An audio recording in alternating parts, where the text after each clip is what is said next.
அஸ்ஸலாமு அலைக்கும் வரஹ்மத்துல்லாஹி வபரகாத்து. அல்லாவின் வார்த்தையான குரானை முழுமையாக புரிந்து கொள்ள வேண்டும் என்றால் கட்டாயமாக முஹம்மது நபி ஸல்லல்லாஹு அலைஹி வஸல்லம் அவர்களுடைய வாழ்க்கையில் நடந்த நிகழ்வுகளையும் ஓரளவாவது புரிந்து கொள்வது அவசியமாகும். அதன் அடிப்படையிலேயே தமிழ் குரான் வகுப்பு எனும் இந்த யூடியூப் தளத்திலே நபிகளாரின் வாழ்க்கை வரலாறு அடங்கிய சுருக்கமான ஆதாரபூர்வமான தொகுப்பை பதிவிட்டு இருக்கிறோம்.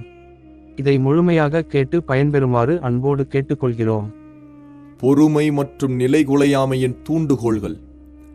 இங்குதான் சிறந்த அறிவாளியும் திகைத்து நிற்கின்றான். அறிஞர்களுக்கும் ஒரு கேள்வி தோன்றுகிறது. முஸ்லிம்களிடம் இவ்வளவு பொறுமையும் உறுதியும் நிலைகுலையாமையும் இருப்பதற்குரிய காரணங்கள் என்னவாக இருக்க முடியும்? கேட்கும் போதே உடல் சிலிர்த்து உள்ளங்களில் நடுக்கம் ஏற்படும்படியான அநியாயங்களையும் அடக்குமுறைகளையும் இவர்கள் எப்படி சகித்து கொண்டார்கள்? உள்ளத்தில் ஊசலாடும் இந்த கேள்வியை முன்னிட்டே இதற்குரிய காரணங்களையும் தூண்டுகோள்களையும் சுருக்கமாக கூறிவிட வேண்டும் என்று நாம் கருதுகிறோம். முதலாவது, அல்லாஹுவின் மீது நம்பிக்கை. இவை அனைத்திற்கும் தலையாய காரணம் அல்லாஹ் ஒருவனையே நம்புவதும் அவனை முறையாக அறிந்து கொள்வதும் ஆகும். உறுதிமிக்க இறை நம்பிக்கை எவரின் உள்ளத்தில் ஊடுருவி விட்டதோ அவர் உலகத்தின் சோதனைகள் எவ்வளவுதான் அதிகமாக பெரியதாக கடுமையாக இருப்பினும் அவற்றை தனது இறை நம்பிக்கைக்கு முன் மாபெரும் வெள்ளப் பெருக்கின் மேல் வரும் ஒன்றுமில்லா நுரையாகவே பார்ப்பார். தான் உணரும் இறை நம்பிக்கையின் சுவைக்கு முன்னால் உலகத்தின் எவ்வளவு பெரிய கஷ்டமானாலும் அதை பொருட்படுத்த மாட்டார். இறை நம்பிக்கை உறுதியாக உள்ளத்தில் ஊடுருவிவிட்டால் அது மலைகளையும் எடை போட்டுவிடும் அளவுக்கு வலுமிக்கதாக இருக்கும். இதைத்தான் அல்லாஹ் அழகாக குறிப்பிடுகிறான். அவன்தான் மேகத்திலிருந்து மழையை பொழிவிக்கிறான். அது பொழிகின்ற நீருக்கு தக்கவாறு சிறிய பெரிய ஓடைகளாக ஓடுகிறது. அந்த ஓடைகளில் வெள்ளம் நுரைகளை மேல் சுமந்து செல்கிறது. இவ்வாறே ஆபரணங்களுக்காகவோ அல்லது மற்ற சாமான்களுக்காகவோ உலோகங்களை நெருப்பில் வைத்து உருக்கும் பொழுதும் அதை போன்ற அழுக்கு நுரையாக மிதக்கிறது. சத்தியத்திற்கும் அசத்தியத்திற்கும் அல்லாஹ் இதனை உதாரணமாக கூறுகிறான். ஏனென்றால் அழுக்கு நுரையோ பயனற்றதாக இருப்பதால் அழிந்து மறைந்து விடுகிறது. மனிதனுக்கு பயனளிக்க கூடியவையோ பூமியில் சேர்த்து வைக்கப்பட்டு நிலையாக இருக்கின்றன. இவ்வாறே நம்பிக்கையற்றவர்களை அழுக்கு நுரைக்கும் நம்பிக்கையாளர்களை பூமியில் சேர்த்து வைக்கப்படும் பயன் தரும் பொருட்களுக்கும் ஒப்பிட்டு அல்லாஹ் உதாரணம் கூறுகிறான். அல் குர்ஆன் அத்தியாயம் 13 வசனம் 17. இந்த ஒரு காரணத்தை அடிப்படையாக கொண்டு நிலைகுலையாமை, பொறுமை, சகிப்புத்தன்மை, மன அமைதி ஆகியவற்றை உறுதிப்படுத்துகின்ற மற்ற காரணங்கள் உருவாகின்றன. இரண்டாவது, உள்ளங்களை ஈர்க்கும் தலைமைத்துவம். நபி ஸல்லல்லாஹு அலைஹி வஸல்லம் அவர்கள் முஸ்லிம் சமுதாயத்திற்கு மட்டுமில்லாமல் முழு மனித குலத்திற்கும் மிக உயர்ந்த வழிகாட்டும் தலைவராக இருந்தார்கள். அழகிய குணங்களும் உயர்ந்த பண்புகளும் சிறந்த பழக்க வழக்கங்களும் பெருந்தன்மையும் அவர்களின் இயற்கை குணமாக இருந்தது. இதனால் அவர்களின் பக்கம் உள்ளங்கள் ஈர்க்கப்பட்டன.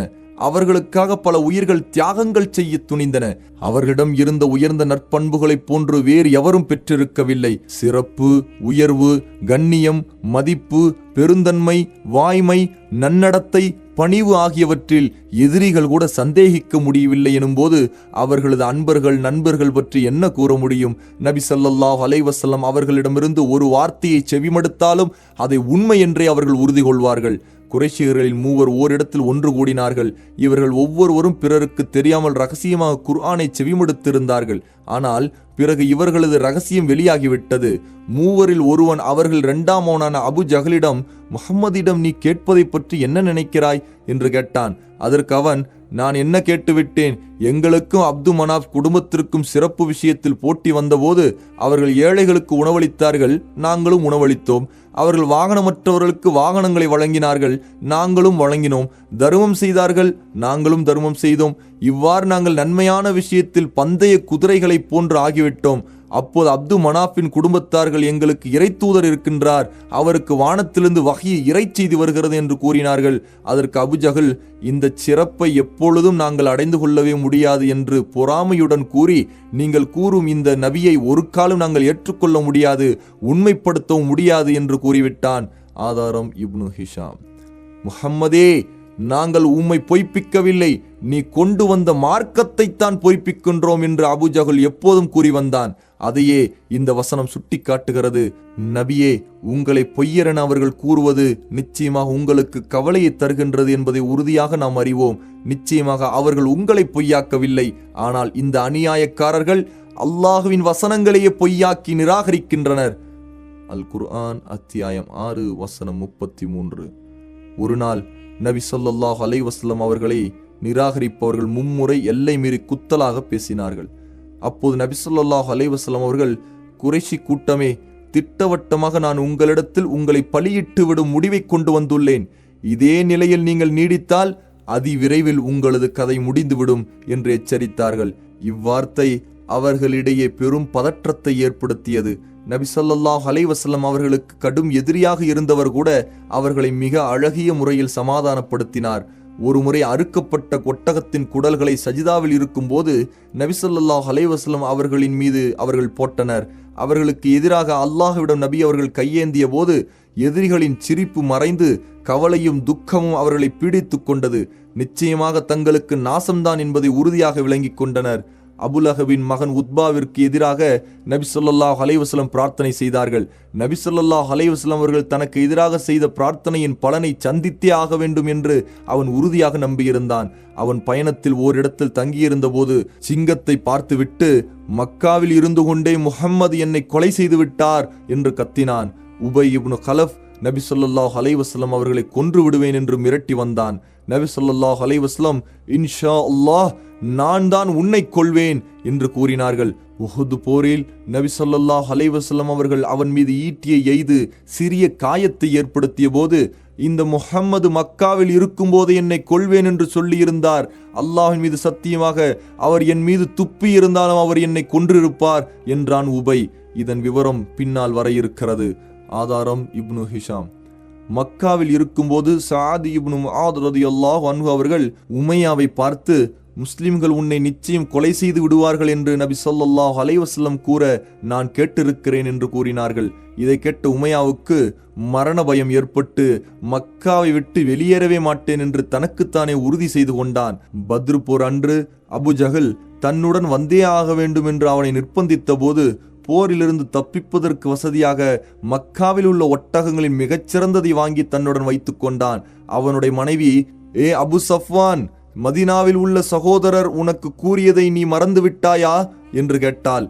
அவன், அல்லாஹ்வின் மீது சத்தியமாக நான் அவர்களுடன் சிறிது தூரம்தான் செல்ல நாடுகிறேன் என்று கூறினான். ஆதாரம் ஸஹீஹுல் புகாரி. இவ்வாறே நபி ஸல்லல்லாஹு அலைஹி வஸல்லம் அவர்களது எதிரிகளின் நிலை இருந்தது.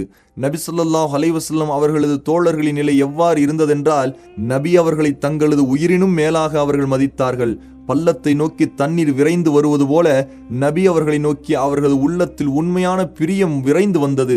காந்தத்தை நோக்கி இரும்பு ஈர்க்கப்படுவது போல உள்ளங்கள் ஈர்க்கப்பட்டன. நபி ஸல்லல்லாஹு அலைஹி வஸல்லம் அவர்கள் மீது தோழர்கள் உள்ளத்தில் இருந்த அர்ப்பணிக்கும் ஆசை அளவிட முடியாதது. நபி அவர்கள் மீது அவர்கள் வைத்திருந்த அன்பும் பிரியமும் அப்படித்தான். எனவே அவர்களுக்காக தங்களது கழுத்து துண்டிக்கப்படுவதையும் அவர்கள் பொருட்படுத்தவில்லை. ஆனால் நபி ஸல்லல்லாஹு அலைஹி வஸல்லம் அவர்களின் நகத்திற்கு ஒரு சேதம் ஏற்படுவதையோ அவர்களுக்கு ஒரு முள் தைப்பதை கூட அவர்களால் பொறுத்து கொள்ள முடியாது. ஒரு முறை அபூபக்கர் ரலியல்லாஹு அன்ஹு கல் நெஞ்சக்காரர்களால் கடுமையாக மிதிக்கப்பட்டார்கள், வன்மையாக அடிக்கப்பட்டார்கள். அந்த நேரத்தில் அங்கு வந்த உத்பா அபூபக்கரை செருப்பால் அடித்தது மட்டுமல்ல, அவர்களது முகத்தை செருப்பால் தேய்க்கவும் செய்தான். அவர்களது வயிற்றின் மீது ஏறி மிதித்தான். அவர்களது மூக்கு சிதைக்கப்பட்டதால் மூக்கு அடையாளம் தெரியாத அளவுக்கு ஆகிவிட்டது. தைம் கிளையினர் அன்னாரை ஒரு துணியில் சுமந்து சென்று அவர்களது வீட்டில் வைத்தார்கள். அனைவரும் அவர் இறந்து விட்டார் என்றே எண்ணியிருந்தார்கள். அன்று பகலின் இறுதியில் அவர்கள் பேசத் தொடங்கிய போது, அல்லாஹ்வின் தூதர் எப்படி இருக்கிறார்கள் என்று தான் கேட்டார்கள். இதை கேட்ட தைம் கிளையினர் அவரை குறை கூறிவிட்டு, அன்னாரது தாயார் உம்முல் கைரிடம் இவருக்கு உணவளியுங்கள், ஏதாவது இவருக்கு குடிக்க கொடுங்கள், அவரை கவனித்துக் கொள்ளுங்கள் என்று கூறிவிட்டு எழுந்து சென்றார்கள். அன்னாரது தாய் அனைவரும் சென்ற பின் உணவு சாப்பிட அவரை வற்புறுத்தி கொண்டே இருந்தார். ஆனால் அபூபக்கரோ அல்லாஹ்வின் தூதர் என்னவானார்கள் என்று கேட்டுக்கொண்டே இருந்தார்கள். அவர்களது தாய், உனது தோழரை பற்றி அல்லாஹ்வின் மீது சத்தியமாக ஒன்றுமே எனக்கு தெரியாது என்று கூறினார். நீங்கள் கத்தாபின் மகள் உம்மு ஜமீல் உமரின் சகோதரியிடம் சென்று நபி ஸல்லல்லாஹு அலைஹி வஸல்லம் அவர்களை பற்றி விசாரித்து வாருங்கள் என்று அபூபக்கர் ரலியல்லாஹு அன்ஹு கூறினார்கள். தாயார் உம்மு ஜமீலிடம் வந்து, அபூபக்கர் உன்னிடம் முஹம்மது இப்னு அப்துல்லாவை பற்றி விசாரித்து வர என்னை அனுப்பினார் என்று கூற, அவர், எனக்கு அபூபக்கரையும் தெரியாது, முஹம்மது இப்னு அப்துல்லாவையும் தெரியாது. நீங்கள் விரும்பினால் உங்களுடன் உங்கள் மகனை பார்க்க நான் வருகிறேன் என்று கூறினார். அவர் சரி என கூறவே உம்மு ஜமீல் அவருடன் அபூபக்கரை பார்க்க புறப்பட்டார். உம்மு ஜமீல் அபூபக்கரை மயக்கமுற்று மரணித்தவரை போன்று பார்த்தவுடன் கூச்சலிட்டு, அல்லாஹ்வின் மீது சத்தியமாக கல் நெஞ்சம் கொண்ட இறை நிராகரிப்போரும் பாவிகளும் உங்களை இவ்வாறு செய்துவிட்டார்கள். அல்லாஹ் உங்களுக்காக அவர்களிடம் பழிவாங்க வேண்டுமென நான் ஆதரவு வைக்கிறேன் என்று கூறினார். அவரிடம் அபூபக்கர் ரலியல்லாஹு அன்ஹு, அல்லாஹ்வின் தூதர் எப்படி இருக்கிறார்கள் என்று கேட்டதற்கு, இதோ உமது தாய் நமது பேச்சை கேட்டுக்கொண்டிருக்கிறார்கள் என்று கூறவே, அவரை பற்றி பரவாயில்லை என்று கூறியவுடன் நபி ஸல்லல்லாஹு அலைஹி வஸல்லம் நல்ல விதமாக பாதுகாப்புடன் இருக்கிறார்கள் என்று உம்மு ஜமீல் கூறினார். அவர் எங்கிருக்கிறார் என்று அபூபக்கர் ரலியல்லாஹு அன்ஹு கேட்கவே, அவர்கள் தாருல் அர்கமில் இருக்கிறார்கள் என்றவுடன், அல்லாஹ்வின் தூதரை சென்று பார்க்காமல் நான் உண்ணவும் மாட்டேன், குடிக்கவும் மாட்டேன், இது அல்லாஹ்விற்காக என் மீது கடமையாகும் என்று நேர்ச்சி செய்து கொண்டார்கள். அன்னாரது தாயாரும் உம்மு ஜமீலும் ஆள் நடமாட்டங்கள் குறைந்து மக்களின் ஆரவாரங்கள் அமைதியாகும் வரை சற்று தாமதித்து நபி ஸல்லல்லாஹு அலைஹி வஸல்லம் அவர்களிடம் அவரை அழைத்துச் சென்றார்கள். அபூபக்கர் ரலியல்லாஹு அன்ஹு நடக்க இயலாமல் அவர்கள் இருவர் மீதும் சாய்ந்து நடந்து சென்றார்கள். ஆதாரம் அல் பிதாயா வன் நிஹாயா. இந்த நூலின் பல இடங்களில் நபி ஸல்லல்லாஹு அலைஹி வஸல்லம் அவர்களின் மீது நபித்தோழர்கள் வைத்திருந்த அன்பை விவரிக்கும் அற்புதமான சம்பவங்களை எல்லாம் நாம் கூறுவோம். குறிப்பாக உஹது போரில் நடந்த நிகழ்ச்சிகள், குபைப், இன்னும் அவர் போன்ற நபித்தோழர்கள் மூலம் நடைபெற்ற நிகழ்ச்சிகளை நாம் பின்னால் பார்ப்போம். 3வது, கடமை உணர்வு. நபித்தோழர்கள் தங்களின் மீது இறைவனால் சுமத்தப்பட்டுள்ள மாபெரும் பொறுப்பை முழுமையாக உணர்ந்திருந்தார்கள். எந்த நிலையிலும் இப்பொறுப்பை தட்டி கழிக்க முடியாது. இப்பொறுப்பை ஏற்றுக்கொள்ளாமல் விலகிக் கொள்ளும் போது ஏற்படக்கூடிய மிக மோசமான முடிவை விட இந்த உலகத்தின் சிரமங்களை தாங்கிக் கொள்வதே மேல். இப்பொறுப்பை ஏற்றுக்கொள்ளவில்லை என்றால் தங்களுக்கும் மனித சமுதாயத்திற்கும் ஏற்படும் நஷ்டத்தை இந்த பொறுப்பினை சுமந்து கொள்ளும் போது சந்திக்கும் சிரமங்களுடன் ஒரு காலம் ஒப்பிட முடியாது என்று நபித்தோழர்கள் மிக தெளிவாக அறிந்து வைத்திருந்தனர். 4வது, மறுமையின் மீது நம்பிக்கை. மறுமையின் மீது உண்டான நம்பிக்கை மேன்மேலும் கடமை உணர்வை பலப்படுத்தியது. அகிலத்தை படைத்து வளர்த்து காக்கும் இறைவனுக்கு முன்னால் நிற்க வேண்டும். சிறிய பெரிய ஒவ்வொரு செயல்களுக்கும் அவனிடத்தில் விசாரணை உண்டு. அதற்கு பின் நிரந்தர இன்பம் அல்லது நிரந்தர வேதனை நிச்சயம் உண்டு. இவ்வாறு உறுதியான நம்பிக்கையை நபித்தோழர்கள் கொண்டிருந்தனர். தங்களின் வாழ்க்கையை அச்சத்திலும் ஆதரவிலும் கழித்தனர். அல்லாஹ்வின் அருளை ஆதரவு வைப்பதுடன் அவனது வேதனை பயந்தும் வந்தனர். அடுத்து வரும் வசனம் இதையே சுட்டி காட்டுகிறது. அவர்கள் தங்களுக்கு சாத்தியமான வரையில் தானம் கொடுக்கின்றனர். அத்துடன் நிச்சயமாக அவர்கள் தங்கள் இறைவனிடம் செல்ல வேண்டும் என்பதை அவர்களது உள்ளங்கள் பயப்படுகின்றன.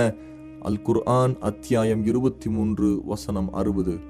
இந்த உலகம், அதில் உள்ள இன்ப துன்பங்கள் யாவும் மறுமைக்கு முன் கொசுவின் இறக்கை அளவுக்கு கூட சமமாகாது என்பதை நபித்தோழர்கள் நன்கு விளங்கி வைத்திருந்தார்கள். இதனால்தான் உலகத்தின் கஷ்டங்களும் சிரமங்களும் எவ்வளவுதான் பெரியதாக இருந்தாலும் அதை அறவே பொருட்படுத்தாமல் துச்சமாக மதித்தார்கள். 5வது, அல் குர்ஆன். முஸ்லிம்கள் எந்த அடிப்படைக்கு மக்களை அழைக்கின்றார்களோ அந்த அடிப்படை உண்மைதான் என்பதை குர்ஆன் வசனங்கள் தக்க சான்றுகளாலும் தெளிவான எடுத்துக்காட்டுகளாலும் மெய்ப்பித்து காட்டின. மேலும் மிக உயர்ந்த மனித சமூகமான இஸ்லாமிய சமூகம் அமைய வேண்டிய அடிப்படைகளை மேன்மைமிகு குர்ஆன் சுட்டி காட்டியது.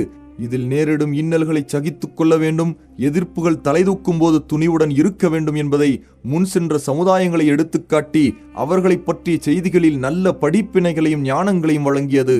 நம்பிக்கையாளர்களே, உங்களுக்கு முன் சென்றவர்களுக்கு ஏற்பட்டது போன்ற கஷ்டமான நிலைமை உங்களுக்கு வராமலே நீங்கள் சொர்க்கத்தில் நுழைந்து விடலாம் என்று நினைத்துக் கொண்டிருக்கிறீர்களா? உங்களைப் போல நம்பிக்கை கொண்ட அவர்களையும் அவர்களுடைய தூதரையும் வாட்டும் வறுமையிலும் நோயிலும் பீடித்து அவர்கள் வருந்தி தங்களுடைய கஷ்டங்களை நீக்கி வைக்க அல்லாஹுடைய உதவி எப்பொழுது வரும் எப்பொழுது வரும் என்று கேட்டதற்கு அல்லாஹுடைய உதவி நிச்சயமாக இதோ சமீபத்தில் இருக்கிறது என்று நாம் ஆறுதல் கூறும் வரையில் அவர்கள் ஆட்டி வைக்கப்பட்டார்கள். அல் குர்ஆன் அத்தியாயம் 2 வசனம் 214. அலிஃப் லாம் மீம். மனிதர்கள் நாங்கள் நம்பிக்கை கொண்டோம் என்று கூறினால் மட்டும் போதுமானது, அதனை பற்றி அவர்கள் சோதிக்கப்படாமல் விட்டுவிடப்படுவார்கள் என்று எண்ணிக்கொண்டிருக்கின்றனரா? இவர்களுக்கு முன்னிருந்தவர்களை எல்லாம் நிச்சயமாக நாம் சோதித்தே இருக்கின்றோம். ஆகவே நம்பிக்கை கொண்டோம் என்று கூறும் இவர்களில் உண்மை சொல்பவர்கள் எவர்கள் என்பதை நிச்சயமாக அல்லாஹ் சோதித்து அறிந்து கொள்வான். அவ்வாறே இதில் பொய் சொல்பவர்கள் எவர்கள் என்பதையும் நிச்சயமாக அவன் சோதித்து அறிந்து கொள்வான். அல் குர்ஆன் அத்தியாயம் 29 வசனங்கள் 1-3 வரை. மேலும் குர்ஆன் வசனங்கள் அல்லாஹ்வை மறுத்தவர்களின் கேள்விகளுக்கும் சந்தேகத்திற்கும் முற்றிலும் தெளிவான பதில்களை தந்ததுடன் இதே வழிகட்டில் அவர்கள் நிலைத்திருந்தால் அவர்களுக்கு ஏற்படும் கெட்ட முடிவை பற்றியும் எச்சரித்தன. இதற்கு ஆதாரமாக அல்லாஹ் தனது நேசர்கள் மற்றும் எதிரிகள் ஆகியோருடன் நடந்து கொண்ட வரலாற்று சம்பவங்களை தெளிவாக குர்ஆன் வசனங்கள் எடுத்து கூறின. சில நேரங்களில் மிகவும் மிருதுவாக அவர்கள் இருந்த வழிகட்டை உணர்த்தி விளக்கமளிக்க வேண்டிய கடமையையும் குர்ஆன் வசனங்கள் செய்தன. குர்ஆன் முஸ்லிம்களை வேறொரு உலகத்திற்கு அழைத்துச் சென்றது. இப்பிரபஞ்சத்தில் உள்ள அல்லாஹ்வின் அற்புத படைப்புகளையும் அவன் அவற்றை அழகிய முறையில் நிர்வகிப்பதையும் அதன் மூலம் அவனே வணங்குவதற்கு தகுதியானவன் என்பதையும் அவனை வணங்கும் போது அவன் பொழியச் செய்யும் அன்பு, அருள், பொருத்தம் எவ்வளவு மகத்துவம் மிக்கது, எவ்வளவு பாக்கியம் பெற்றது என்பதையும் குர்ஆன் முஸ்லிம்களுக்கு விளங்க வைத்தது. இதன் மூலம் முஸ்லிம்கள் அடைந்த மன திருப்திக்கும் மன அமைதிக்கும் எதுவும் சமமாக முடியாது. இவ்வகையான வசனங்களில் முஸ்லிம்களிடம் நேரடியாக அழைத்து பேசிய வசனங்களும் உள்ளன. அவற்றில் இதுவும் ஒன்றாகும். அவர்களது இறைவன் தன்னுடைய அன்பையும் பொருத்தத்தையும் அளித்து சொர்க்கங்களையும் தருவதாக அவர்களுக்கு நற்செய்தி கூறுகின்றான். அவர்களுக்கு அவற்றில் என்றென்றும் நிலையான இன்பம் உண்டு. அல் குர்ஆன் அத்தியாயம் 9 வசனம் 21. தங்களுக்கு அநீதி இழைத்து தங்கள் மீது வரம்பு மீறி கொடுமை புரிந்த இறை மறுப்பாளர்களான தங்களின் எதிரிகளின் நிலை நாளை மறுமையில் எவ்வாறு இருக்கும் என்று முஸ்லிம்கள் அறிந்து கொள்ளும் பொருட்டு அவர்களுக்கு அதையும் குர்ஆன் தெளிவுபடுத்தியது. இவர்கள் நரகத்திற்கு முகம் குப்புற இழுத்துச் செல்லும் நாளில் இவர்களை நோக்கி உங்களை நரக நெருப்பு பொசுக்குவதை சுவைத்து பாருங்கள் என்று கூறப்படும். அல் குர்ஆன் அத்தியாயம் 54 வசனம் 48. அந்த நிராகரிப்பவர்கள் நாளை மறுமையில் அல்லாஹ்வின் விசாரணை செய்யப்பட்டு கைதிகளாக விலங்கிடப்பட்ட நிலையில் முகம் குப்புற நரகில் வீசி எறியப்படுவார்கள். இதோ சக்கர், நரகத்தின் வேதனை சுவைத்துக் கொள்ளுங்கள் என்று அவர்களுக்கு கூறப்படும். 6வது, வெற்றியின் நற்செய்திகள். கொடுமைகளையும் துன்பங்களையும் சந்தித்த அன்றும் அதற்கு முன்பும் இஸ்லாமை ஏற்றுக்கொள்வது என்பது சோதனைகளையும் மரணங்களையும் சந்திப்பது மட்டுமல்ல என்பதை முஸ்லிம்கள் அறிந்து வைத்திருந்தனர். மாறாக இஸ்லாமிய அழைப்பின் நோக்கம் முற்றிலும் அறியாமையால் நிரம்பிய கொள்கைகளையும் அதன் அநியாயமான சடங்குகளையும் அடியோடு ஒழித்து விடுவதே ஆகும். இதன் மூலம் பூமி அனைத்திலும் தனது ஆதிக்கத்தை நிலைநாட்டி உலகிலுள்ள அனைத்து அரசியல் அமைப்புகளையும் வெற்றி கண்டு முழு மனித சமுதாயத்திற்கும் அல்லாஹ்வின் பொருத்தத்தின்பால் வழிகாட்டுகிறது. மேலும் படைப்பினங்களை மனிதர்கள் வணங்குவதிலிருந்து வெளியேற்றி படைத்த அல்லாஹ்வை வணங்கும் வழிக்கு இஸ்லாம் அழைத்துச் சென்றது என்று அவர்கள் அறிந்து வைத்திருந்தனர். இது போன்ற நற்செய்திகளை சில நேரங்களில் மிக தெளிவாகவும் சில நேரங்களில் சூசகமாகவும் முஸ்லிம்களுக்கு குர்ஆன் விளக்கிக் கொண்டே இருந்தது. அக்காலகட்டத்தில் முஸ்லிம்கள் மிகுந்த நெருக்கடிக்கு ஆளாகி இருந்தார்கள். அவர்களது வாழ்க்கையே முற்றிலும் அழிந்து விடும்படியான சோதனைகளும் நிகழ்ந்தன. அப்போது முன் சென்ற வசனங்கள் இறங்கின. அந்த வசனங்களின் கருத்துகள் முற்றிலும் மக்கா முஸ்லிம்களின் நிலைமைகளுக்கும் நிராகரிப்பவர்களின் நிலைமைகளுக்கும் மிக பொருத்தமாக இருந்தன. மேலும் அந்த வசனங்களில் நிராகரிப்பவர்கள் மற்றும் அநியாயக்காரர்களின் முடிவு அழிவுதான் என்றும் நல்லோர்கள் நிச்சயமாக இந்த பூமியில் நிலைப்பார்கள் என்றும் அறிவுறுத்தப்பட்டது. ஆக குர்ஆனில் கூறப்பட்ட சரித்திரங்களில் வெகு விரைவில் மக்காவாசிகள் தோல்வியுறுவார்கள், இஸ்லாமும் முஸ்லிம்களும் வெற்றி பெறுவார்கள் என்று தெளிவான முன் அறிவிப்புகள் இருந்தன. இறை நம்பிக்கையாளர்கள்தான் வெற்றி பெறுவார்கள் என்ற நற்செய்தி கூறும் பல வசனங்களும் இக்காலகட்டத்தில் இறங்கின. அல்லாஹ் கூறுகிறான், நம்முடைய தூதர்களாகிய நம் அடியார்களை பற்றி ஏற்கனவே நம்முடைய வாக்கு நிச்சயமாக முந்திவிட்டது. ஆதலால் நிச்சயமாக அவர்கள் உதவி செய்யப்படுவார்கள். நிச்சயமாக அவர்களுடைய படையினர்களாகிய நம்பிக்கையாளர்கள் தான் வெற்றி பெறுவார்கள். ஆதலால் நபியே, சிறிது காலம் வரையில் அல்லாஹ்வை நிராகரிக்கும் இவர்களிலிருந்து நீங்கள் விலகியிருங்கள். இவர்கள் எவ்வாறு தண்டனைக்கு உள்ளாகிறார்கள் என்பதை அறிய அவர்களை பார்த்து கொண்டிருங்கள். அதி சீக்கிரத்தில் அவர்களும் அதனை கண்டுகொள்வார்கள். என்னே, நம்முடைய வேதனைக்காகவா இவர்கள் அவசரப்படுகின்றனர்? நம்முடைய வேதனை அவர்கள் மத்தியில் இறங்கும் போது அச்சமூட்டி எச்சரிக்கப்பட்ட அவர்களின் விடியற்காலை மகா கெட்டதாகிவிடும். அல் குர்ஆன் அத்தியாயம் 37 வசனங்கள் 171 177 வரை.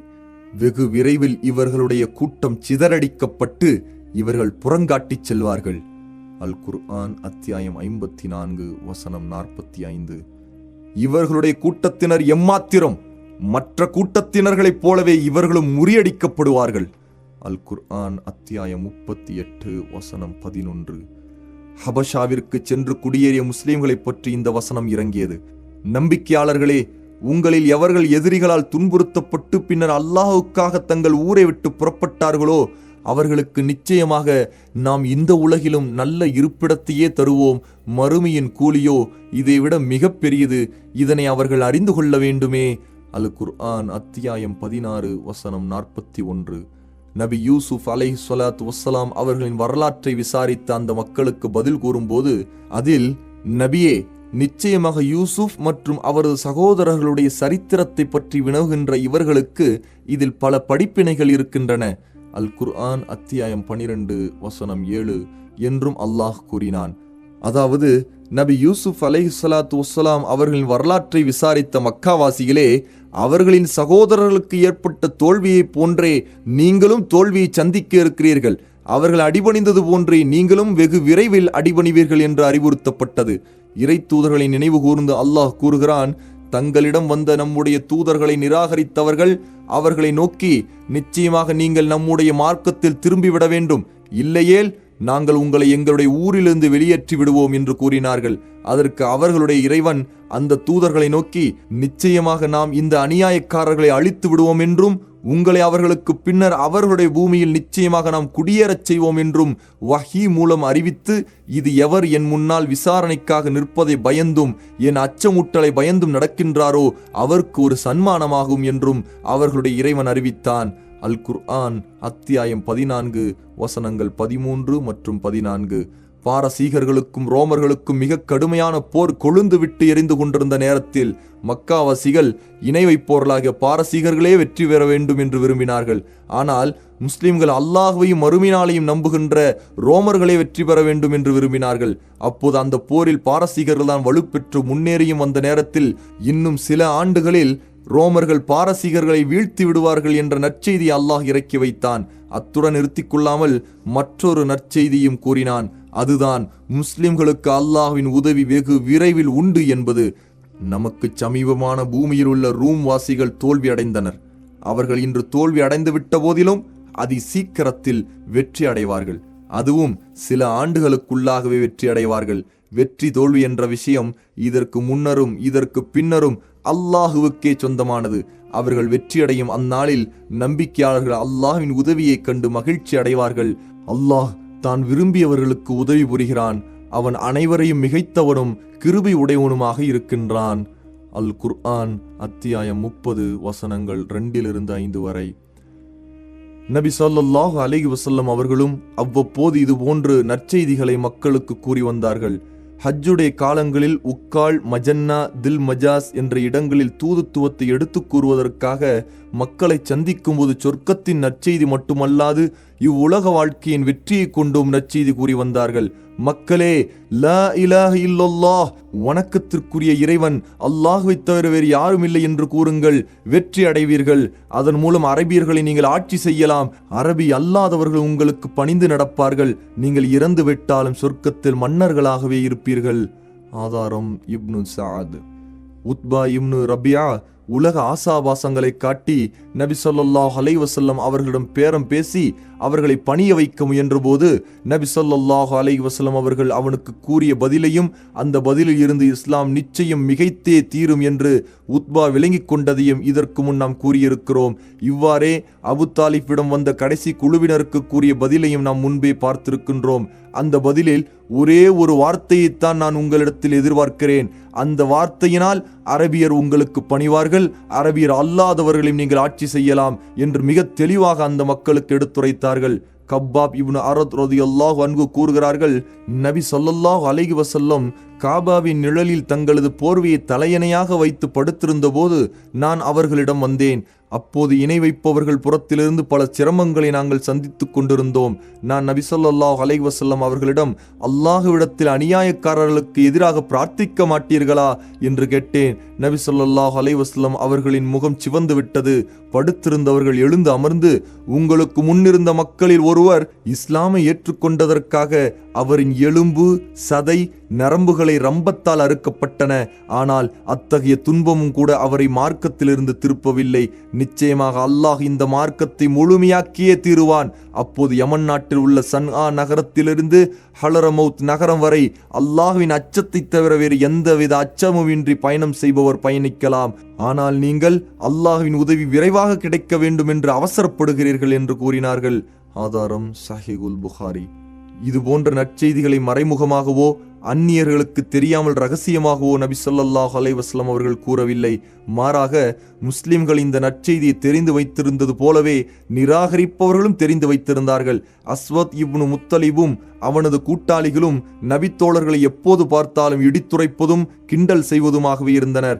மேலும் இதோ பாருங்கள், கிஸ்ரா கைசரின் நாடுகளுக்கு வாரிசுகளாக ஆகப் போகும் அரசர்கள் உங்களை கடந்து செல்கிறார்கள் என்று நபித்தோழர்களை குத்தி காண்பித்து விசில் அடித்து கைதட்டி கேலி செய்வார்கள்.